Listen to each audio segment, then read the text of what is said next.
우리 함께 보실 하나님 말씀은 잠언 14장 31절 한 절 말씀입니다. 잠언 14장 31절입니다.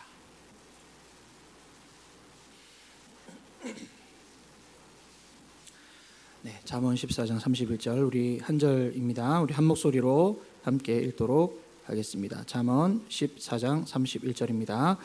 가난한 사람을 학대하는 자는 그를 지으신 이를 멸시하는 자여, 궁핍한 사람을 불쌍히 여기는 자는 주를 공경하는 자니라. 아멘. 네, 하나님의 얼굴이라는 제목으로 하나님 말씀 함께 나누고자 합니다. 네, 우리 옆에 있는 분들하고 이렇게 인사하면 좋겠습니다. 기도의 자리에 참 잘 오셨습니다. 네, 감사합니다. 여러분, 항상 제가 이렇게 강단에 서면 강조를 하지만 우리가 이렇게 모여서 예배할 수 있고 기도할 수 있고 말씀을 나눌 수 있다는 것은 정말 하나님의 큰 은혜입니다.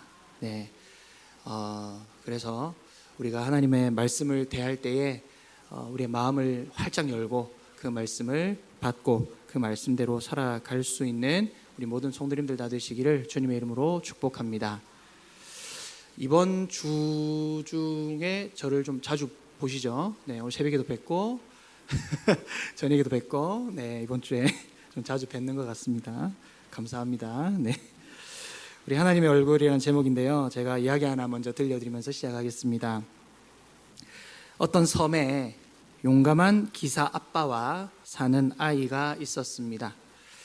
어느 날 기사 아빠는 사람들을 돌로 바꾸어 버리는 못된 거인을 무찌르기 위해서 길을 떠났고, 아이는 집에 혼자 남아서 거울에 비친 자기 얼굴을 보며 생각합니다. 거인이 거울에 비친 자기 모습을 보면 어떤 일이 벌어질까라고 생각을 하는 것이죠. 그리고 아무리 기다려도 아빠가 돌아오지 않자 아이는 거울과 칼을 들고 어두운 바다를 헤엄쳐서 드디어 숲에 도착하게 됩니다. 숲에서 할머니를 만나 힘을 얻고 다시 길을 나선 아이 앞에 보이는 것들은 모두 시들어 죽어 있었습니다. 이 거인의 소행이었던 것이죠. 잠시 후 거인의 발소리를 들은 아이는 거인과 마주치는 순간 자신도 돌이 되거나 시들어 죽기 때문에 할머니가 준 우산을 펼치고 그 안에 숨었습니다. 거인이 긴 손톱으로 우산을 긁으며 얼굴을 드러내라고 할 때 아이는 칼로 우산에 작은 구멍을 내고 거기에 거울을 갖다 댑니다. 거인은 그만 거울에 비친 자기 얼굴을 보게 되었고, 자기 눈과 마주치자마자 바로 원래 모습인 돌덩이로 변해버렸습니다. 그렇게 거울을 비춘 아이 덕분에 여기저기 돌덩이로 변했던, 바위가 되었던 사람이나 식물들이 다시 다 원래 모습을 되찾고 살아나게 되었다는 이야기입니다. 여러분 다 한번 들어보셨던 이야기죠? 거울을 든 아이라고 하는 이야기입니다. 이 아이가 이 이야기 속에서 이렇게 이야기를 하죠. 거울에 비친 자신의 모습을 보면 어떤 일이 벌어질까라고 이렇게 이야기를 했습니다. 사람을 돌로 만들어버리는 거인이 거울에 비친 자신의 얼굴을 마주하면서 원래의 자리로 돌아간 이야기 속에서 이 사람이 얼굴을 갖는다는 것, 얼굴을 들고 살아간다는 것의 의미를 한번 생각해 보게 됩니다. 자신의 얼굴이 어떻게 생겼는지 모르고 얼굴 없는 사람처럼 살아가는 사람들은 그만큼 타인의 얼굴을 무시하거나 없이 하는 일을 아무렇지도 않게 할 수 있는 것 같습니다. 그러니까 자신의 얼굴을 바라보지 못하는 사람은 다른 사람 얼굴도 안 본다는 소리죠.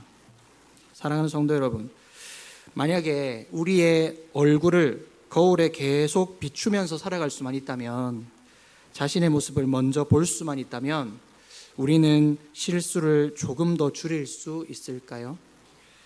예수님의 말씀과 같이 자기 눈에 들보는 못 보면서 다른 사람의 티는 너무나도 잘 보는 우리의 모습이 있습니다.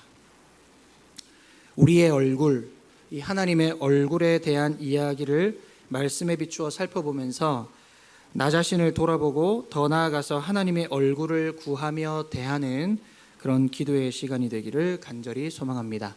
본문은 잠언을 읽었는데요. 이 잠언 말씀은 결론부의 말씀을 드리고 구약에 나오는 이야기 몇 가지를 소개하며 이 하나님의 얼굴에 대해서 좀 살펴보고자 합니다.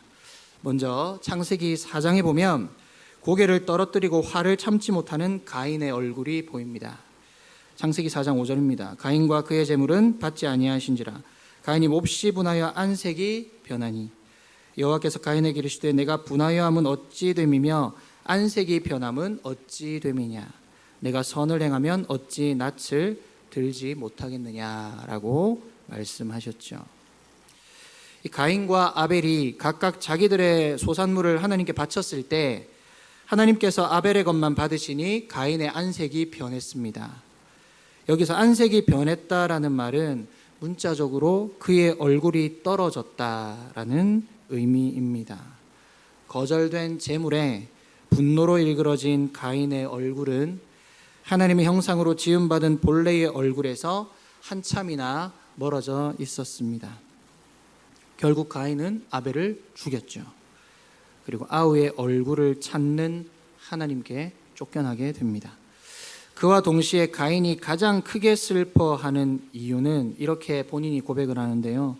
주의 낯을 배웁지 못하게 된 것을 한탄하고 있습니다. 창세기 4장 14절입니다. 주께서 오늘 이 지면에서 나를 쫓아내시온즉 내가 주의 낯을 배웁지 못하리니 내가 땅에서 피하며 유리하는 자가 될지라 무릇 나를 만나는 자마다 나를 죽이겠나이다 라고 고백을 하죠. 이 분노를 참지 못하고 동생을 죽이기 전까지 가인과 아벨은 여호와의 동산에서 하나님과 함께 거닐며 하나님을 대면하며 하나님이 주시는 복의 아름다움을 누리고 살았을 것입니다. 그러나 이제 가인은 하나님의 얼굴을 뵙지 못하는 삶이 얼마나 무섭고 두려운 것인지 깨달으며 절망에 사로잡히게 되죠. 이 가인이 고백했던 지금 동생을 죽여서 뭔가 하나님께서 표를 주시잖아요. 그런데 지금 본인이 뭐라고 고백을 하냐면 주의 낯을 배웁지 못하기 때문에 내가 지금 유리하며 방황하는 자가 될 것이다 라고 지금 이야기를 하는 게 굉장히 특징적이죠. 가인은 알고 있었습니다. 하나님의 얼굴을 뵙지 못하고 사는 사람의 얼굴은 사람들에게 미움을 받고 죽임을 당할 수 있다는 것을. 그래서 하나님은 가인의 얼굴에 표를 주셔서 만나는 사람들에게서 죽임을 당하지 않도록 도와주셨죠. 가인의 얼굴에 새겨진 표가 무엇인지는 전혀 알 수 없습니다만 추측해 본다면 날마다 하나님의 낯을 배웠고 그 영광의 빛을 반사하던 이전의 얼굴은 아니었을 것이라는 사실입니다. 그 후로 가인의 삶이 하나님을 등지고 사는 삶으로 이어지게 되죠. 창세기 32장 30절입니다. 그러므로 야곱이 그곳 이름을 브니엘이라 하였으니 그가 이르기를 내가 하나님과 대면하여 보았으나 내 생명이 보존되었다 함이더라 라고 말씀합니다. 야곱의 고백이지요. 하나님의 얼굴을 보고 새롭게 태어난 순간을 고백한 내용입니다. 창세기 27장에서 32장에 야곱은 가장 외롭고 두려운 시간에 낯선 길 위에서 하나님을 만나면서 새로운 변화를 경험하게 되지요. 자신을 죽이려는 형의 낯을 피해 하란으로 가는 길에서 돌베개를 베고 자다가 하나님을 만나 약속을 받으며 그곳을 베델이라고 했습니다. 그리고 라반의 집에서 20년의 인고의 세월을 보낸 이후에 다시 형을 만나러 가는 길에 하나님의 사자들 만나면서 하나님의 군대를 만나면서 그곳을 마하나임이라고 이름을 했죠. 그리고 가장 극적인 만남이 이루어진 야복강 나루에서 하나님의 얼굴을 보고 그곳의 이름을 브니엘이라고 했습니다. 여러분 아시다시피 브니엘 하나님의 얼굴이라는 뜻이죠. 형의 얼굴을 피해서 도망쳤다가 다시 돌아와서 형의 얼굴을 보는 일에 큰 두려움을 갖고 있었던 야곱이 깊은 밤 허벅지 관절이 어긋나는 고통스러운 씨름을 통해서 하나님과 대면하면서 하나님의 사람으로 새롭게 태어났습니다. 비록 육체의 몸은 기진하고 뼈가 부서지고 다리를 평생 절뚝거리게 되었지만 야곱이 걷는 길 앞에 돋는 해가 하나님의 얼굴빛으로 환하게 빛이 났습니다. 어느 한 문학 평론가는 이렇게 이야기합니다. 얼굴은 단순한 안면이 아니다. 얼굴은 수시로 안면의 정체성을 지우고 미세하게 차이나는 감각과 정서가 새로운 표정으로 돌아 나오는 열림, 드러냄, 소통의 장소다라고 얼굴을 명명했습니다. 얼굴을 만났다는 것은 단순한 안면 접촉이 아니라 새로운 변화를 일으키는 열린 소통의 문이라는 것을 보여줍니다. 여러분, 얼굴에 다 써 있죠? 네, 얼굴에 다 써 있습니다.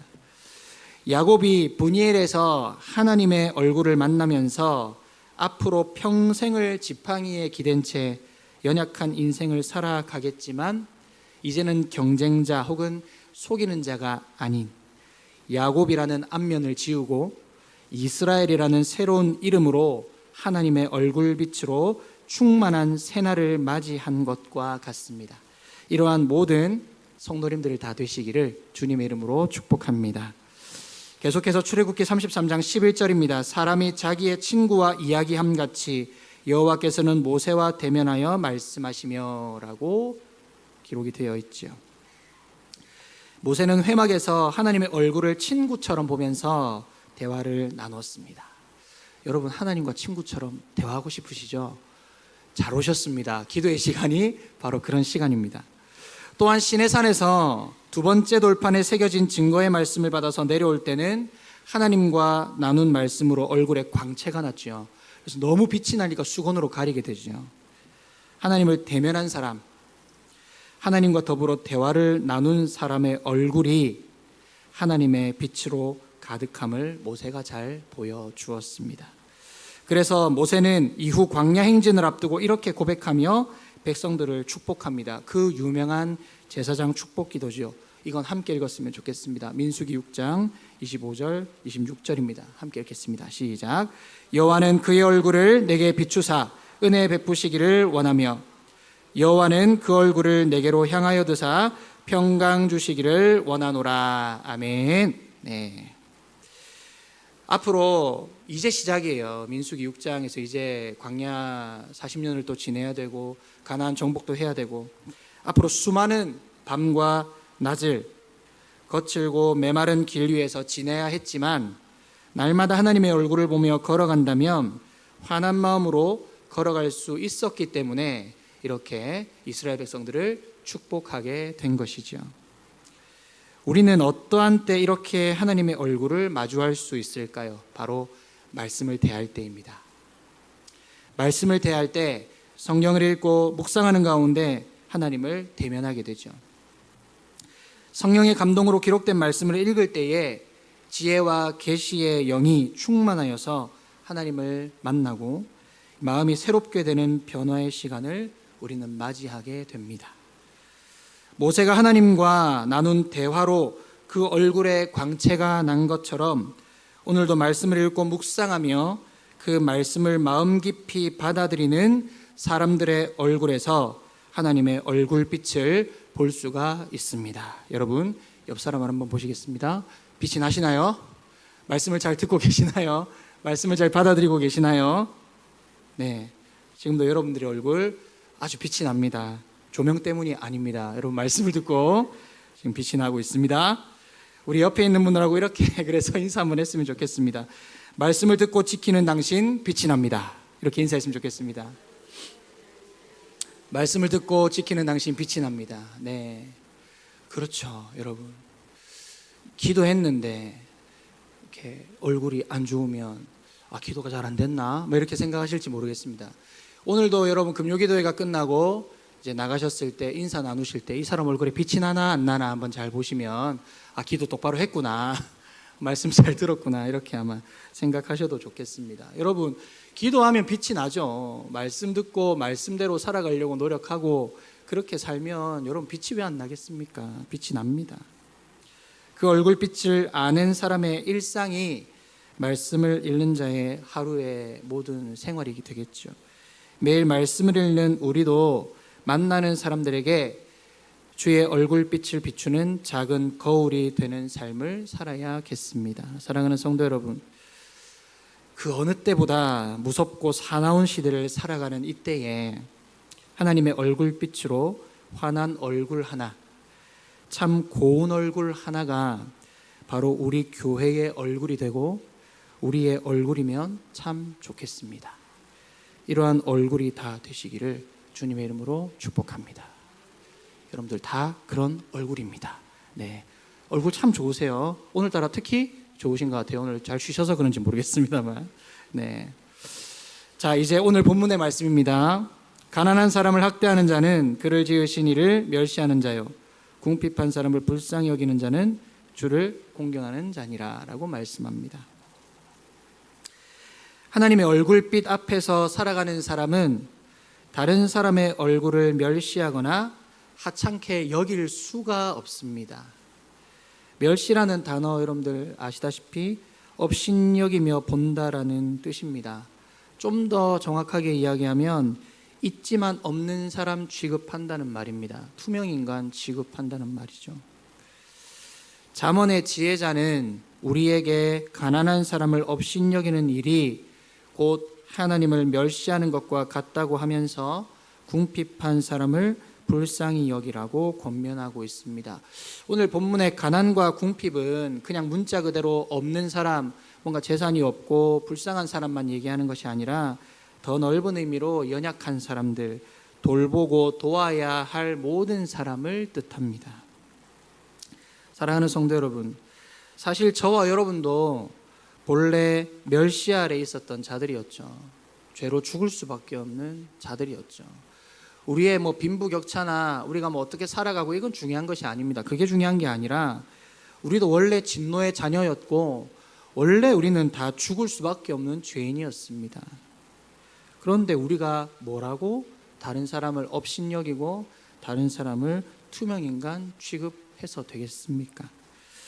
하나님이 택하셔서 존귀한 주님의 자녀로 불러주시고 영화롭게 하셨다라는 말씀이죠. 고린도전서 1장 28절과 29절입니다.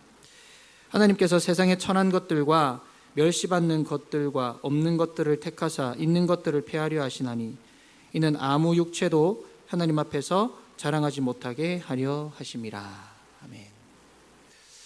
우리는 하나님 앞에 자랑할 것이 없습니다.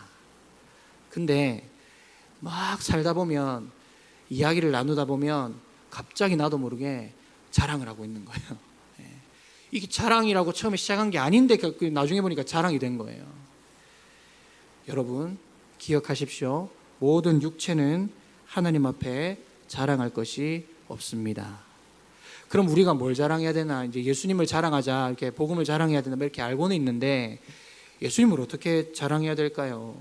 이걸 좀 고민을 하셔야 됩니다. 이걸 고민을 하셔서 우리가 액면 그대로 예수님 나의 구주시고 내가 예수님 믿어서 너무 좋고 막 이런 것도 있지만 삶의 어떤 전반적인 모든 부분 가운데 여러분들이 훨씬 더 좀 디테일한 부분 속에서 여러분들이 복음을 자랑하고 예수님을 자랑한다는 삶이 무엇인가 우리가 조금 고민을 하고 이렇게 좀 궁리를 해야 되지 않나 생각을 해봅니다.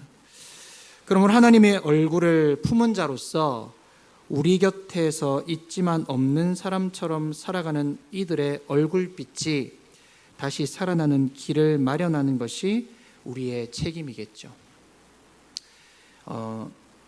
우리 주변에 아까 말씀드린 것처럼 가난하고 궁핍한 자들, 더 넓은 의미로 연약한 자들, 돌보고 도와야 될 모든 사람들도 될 수 있지만 그것이 때로는 꼭 어려운 일 당하는 사람이라기보다는 우리의 자녀들이 될 수도 있고요.